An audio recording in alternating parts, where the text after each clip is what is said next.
Tous nos cœurs brûlent de cette espérance du retour de notre Sauveur. Différents faits divers nous interpellent et nous incitent à la réflexion. Ils annoncent un événement imminent et d'une grande importance. Mais comment l'analyser? En écoutant Jean-Claude qui, à la lumière de la Bible, t'accompagnera et te permettra d'être prête, d'être prêt pour le retour de Jésus. Note que les éditions spéciales sont disponibles sur YouTube. Quelle est la réponse 2? Le 2, c'est le chiffre. Je te salue fraternellement en Jésus-Christ, le Sauveur du monde. C'est Jean-Claude qui partage avec toi cette nouvelle série qui s'intitule « Découvrir la vérité ».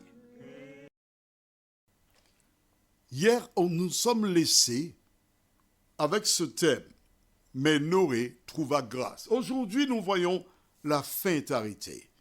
Je te salue, toi qui as fait le bon choix, en écoutant cette émission qui te permet de connaître l'Éternel des armées. Avant d'aborder ce thème, je t'invite à te joindre à moi pour la prière. Notre Seigneur et notre Dieu, grande est notre joie, car en toi nous avons la connaissance et les éléments pour être prêts. Saint-Esprit, conduis-nous dans toute la vérité, nous t'en prions, au nom de Jésus, pour ta gloire éternelle. Amen. La fin est arrêtée. Tu as compris? Nous avons vu la méchanceté des hommes, que les pensées se portaient uniquement chaque jour vers le mal. Et suite à cela, Dieu a déclaré « J'exterminerai ». Il va châtier. Le châtiment, c'est exterminer ceux qui ont choisi le diable. Mais en prévoyant cela, Noé trouva grâce.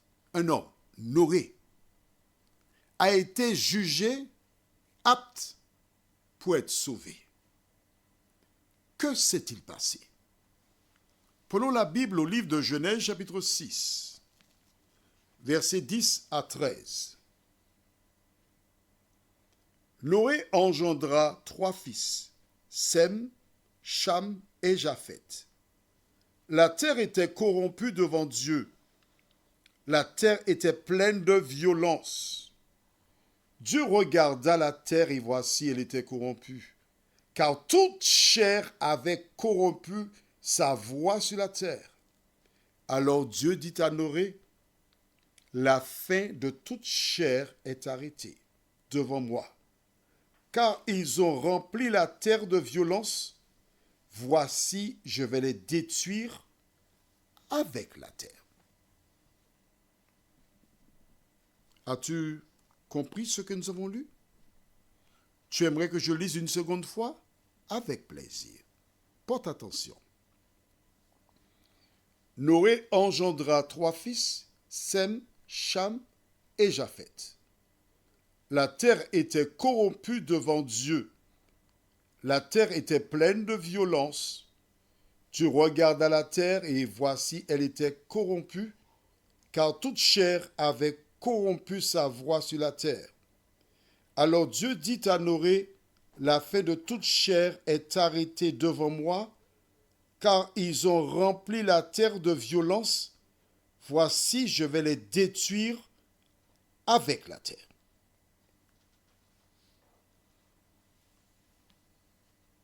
Avant d'aller plus loin, je te pose une question. Par le passé, il était interdit d'avoir une Bible. Le sais-tu? Si quelqu'un avait une Bible, on disait qu'elle était une sorcière. Elle était brûlée. La Bible, oui. Cet ouvrage que tu as dans ta main aujourd'hui, des milliers de personnes perdirent la vie parce qu'elles avaient une Bible. Aujourd'hui, l'on peut retrouver plusieurs Bibles dans des maisons. Une fois, j'étais chez une dame, elle avait une Bible ouverte sur le buffet, une Bible ouverte sur la table, une Bible ouverte dans sa chambre, une Bible ouverte dans les toilettes, une multitude de Bibles. Permets-moi de te dire que ce n'est pas fondamental d'avoir des Bibles ouvertes dans chaque pièce d'une maison. Ce n'est pas la présence de Bible qui protège une personne, mais c'est sa foi en l'Éternel des armées. Plus tard, certaines personnes commencèrent à imprimer des Nouveaux Testaments en disant que l'Ancien Testament n'a plus de raison d'être, c'est fini, on n'est pas sous cela, on ne doit pas lire l'Ancien Testament, c'est le Nouveau, le Nouveau, le Nouveau. Je te pose une question. Qui poussa ces individus, ou le premier, à tenir ce langage? Pourquoi a-t-on cherché à t'empêcher de lire l'Ancien Testament? Si tu appartiens à une famille, il y a ce qu'on appelle l'arbre généalogique, où l'on cherche qui est le premier, le deuxième, etc. Comment peux-tu connaître l'Éternel si tu ne connais pas tes origines? Sais-tu pourquoi on ne voulait pas que tu lises l'Ancien Testament? C'est afin de te cacher la vérité. De quelle vérité s'agit-il?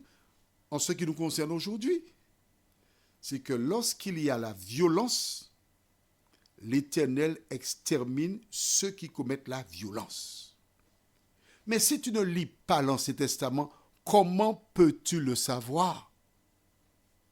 Tu ne peux pas le savoir. Parce que le diable voudrait te laisser dans l'ignorance. Mais rappelle-toi, le thème du jour, c'est quoi? La fin est arrêtée. Qu'est-ce que cela veut dire? Aux Antilles, des personnes qui sont souffrantes décident de partir dans l'Hexagone, à Paris, se faire soigner. Par le passé, on le faisait par bateau, mais maintenant, c'est par l'avion. Et les personnes de certain âge utilisent ce verbe « arrêter ».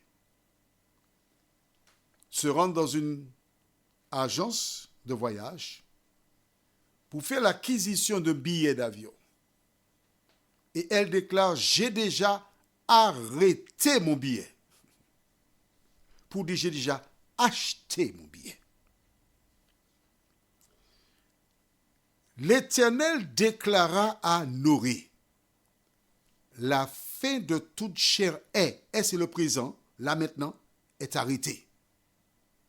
De la même manière que cette personne a fait l'acquisition du billet dès le mois de janvier pour partir en juillet, cela veut dire qu'à partir de janvier, sa place est arrêtée, aucun problème. Lorsque l'Éternel déclare la fin de toute chair est arrêtée, cela veut dire que c'est terminé. Il n'y a plus rien à espérer. L'affaire est ficelée. À partir du moment où Dieu a dit la fin de toute chair est arrêtée, toutes ces personnes qui n'ont pas trouvé la grâce de Dieu étaient condamnées à mort. Oui, il faut savoir ça. Lorsque l'Éternel s'adressa à Noé pour lui parler, tous les contemporains étaient vivants, ils respiraient, mais ils étaient déjà morts, parce que la fin de toute chair est arrêtée. Pourquoi ce récit se trouve-t-il dans la Bible? C'est tout simplement pour que tu saches comment cela se passera-t-il pour l'avènement de Jésus. Beaucoup de personnes pensent à tort qu'elles pourront, quand Jésus paraîtra dans le ciel, se repentir. Ce n'est pas vrai. Quand Jésus paraîtra dans le ciel, ton cas sera déjà scellé. Il a fallu à Noé 120 ans pour construire l'arche. 120 ans plus tôt, ces personnes étaient déjà condamnées à mort. Pourquoi? Parce qu'elles vivaient en contradiction avec la parole de Dieu. Toi qui m'écoutes là aujourd'hui, où te trouves-tu? Tu te penses, tu prends à la légère la parole de Dieu? Tu crois que tu auras le temps? Tu voudrais encore prendre du plaisir? Vivre en contradiction avec la parole de Dieu? Mais quel plaisir peux-tu trouver hors de l'Éternel des armées? Ce n'est pas possible. Parce que le bonheur se trouve qu'en Jésus de Nazareth. La joie se trouve qu'en Jésus de Nazareth.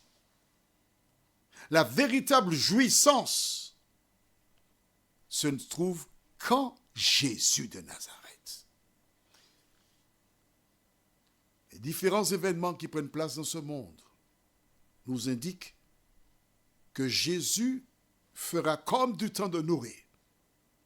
Il exterminera les gens. Où seras-tu? Prions. Seigneur,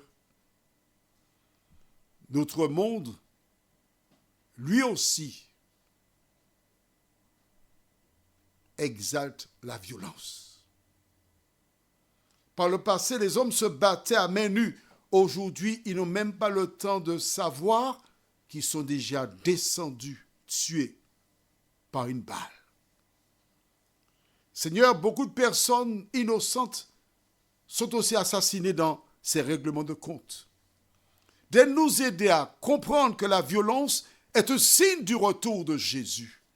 Prépare-nous pour ce grand jour, nous t'en prions, au nom de notre Sauveur et pour ta gloire éternelle.